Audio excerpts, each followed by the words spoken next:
data released by the U.S. Environmental Protection Agency indicates the presence of PFAS in water systems serving some 70 million people across the United States. But it only studied a third of the nation, and experts say that means up to 200 million Americans in all may be consuming tap water contaminated with PFAS. Dubbed forever chemicals, PFAS is short for per- and polyfluoroalkyl substances, notably compounds that do not break down or dissipate. They've been leaching into the environment for decades via the manufacturing processes used to make things like non-stick cookware, adhesives, artificial turf, and more.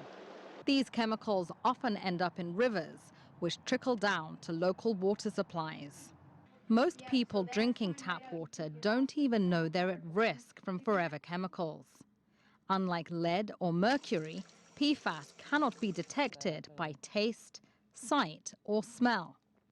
Here in Northern Virginia, the Occoquan River Basin, upstream from the river behind me, supplies the surrounding area with drinking water, despite a large spill of PFAS-based firefighting foam in 2020.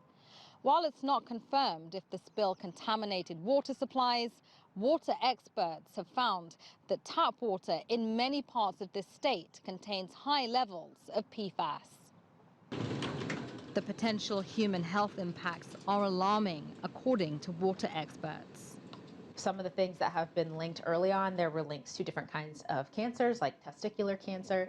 But more recently, there's been links to things like increased cholesterol. And one of the more concerning ones is impacts on the immune system. So there have been studies showing that some vaccines are less effective in kids that had higher concentrations of PFAS in their blood. Some large companies such as 3M and DuPont have settled recent lawsuits over PFAS contamination of public water providers for billions of dollars. However, there are still no legal standards or requirements to regulate companies pumping forever chemicals into the environment. I would say that the biggest barriers to the progress here have been the lobbying by some of the companies, right? These chemicals are making them a lot of money. They're in a lot of products.